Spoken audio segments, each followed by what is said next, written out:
Hello and welcome back to Car Rental University. I am your host, Alex Withrow. Today we are going to talk about a very hot topic I see on the comment sections throughout YouTube. Is car share a dying business model? We are going to get into that in detail. Before I get into that, click below, grab the 5 things you must do before starting a car share business. Lots of great information in there. Also, check out the car share growth guide, which comes with it. It gives you a city by city breakdown of which car share platforms are strongest in your area. You don't want to miss it. Also, give this video a like and this channel subscribe. It is much appreciated. I hear this a lot in the comments on YouTube. This is a dying business model. This is not profitable whatsoever. Turo hosts are panicking. They're over leveraged on cars. They're not making enough money. Margins are getting squeezed, yada, yada, yada. There's a right way and a wrong way to do this industry. I think a lot of people come into car share thinking it's just going to be like Airbnb, but for cars. That's kind of how I thought about it originally. My first 2 years in this business, almost 10 years ago, there's a lot more nuance to this than meets the eye. Airbnb is pretty straightforward. It's not too difficult. It's not too hard to get bookings. It's not too hard to make decent money on Airbnb. I would say the cash flows are probably a little more stable and reliable in the home share space rather than the car share space. The car share space, I would say, definitely has more nuance to it. But do I think this business is crashing? I do not at all. In fact, I would say it's growing. I do think it's very young still, and the industry is still working out its kinks. Obviously, we have a player like Turo. Turo is the most mature in this space. Turo is trucking along pretty well. They are making good revenue for themselves. For hosts, there is nuance with Turo. It is a very make and model sensitive platform. It's not as location sensitive, but I would say it's definitely make and model sensitive with regards to what kind of car you purchase for that platform. We've talked about this before on this channel. You look at the calculator data, the lower level cars, the cheaper cars are much safer. The ROI is better, etc. You're not as leveraged as opposed to getting luxury brands or exotics. Not that there's anything wrong with exotics. I know lots of you who do exotics. You make money, great. I would say it's a more advanced business model in this industry. If you're starting out in this space, I would just keep it simple, get some cash cars, keep them around 8 to 10 grand, maybe 12 grand, and just bag some straight profit from it off the bat. If you do get a loan, keep that loan to 400, 500 bucks a month or less, and just keep it just as lean and tight as possible. I think that's probably the best way to go, initially speaking. But if you're gonna work on Getaround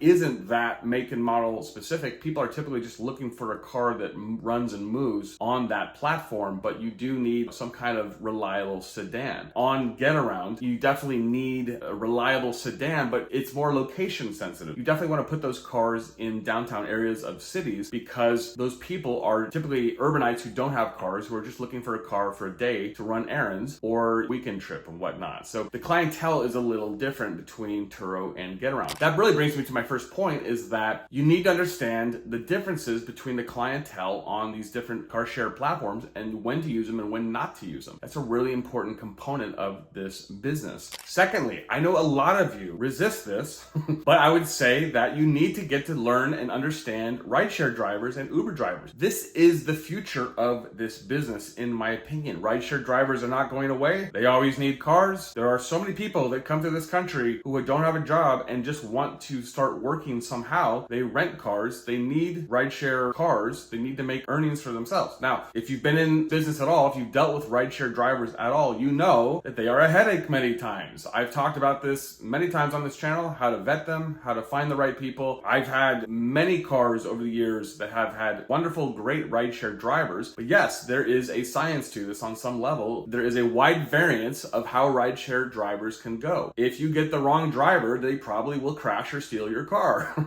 If you get the right driver, they will pay you consistently for years on end. So like I said, there are ways to incentivize people, to incentivize good behavior, to get the right people. So there is definitely a process of how to do this correctly. If you're going to get into this space, I would definitely treat it with respect. But I do think that there is a component to this business that is growing very much for rideshare. The profit margins are excellent in rideshare, but it is a more risky clientele. They tend to crash cars a lot. They tend to have issues. You take the good with the bad. But I do say that a portion of your business should be with rideshare drivers. I talk to many of you on a regular basis about this. I think this is a fundamental component to this industry and this business. You cannot ignore rideshare drivers. If you're going to be a one-trick pony on Turo, I'm sorry, you're probably going to go out of business at some point. I think that you really need to understand how to work with this segment of the market. Lastly, you really have to understand insurance in this business. I get so many questions about different insurance scenarios. Most of the time, most of you are over-insuring your cars and you're wasting $100 or $200 a month per car. That's probably about a 20 to 30% of your margin, which is a lot. So you need to understand insurance. I talk with many of you on a regular basis about how to optimize and calibrate your insurance plans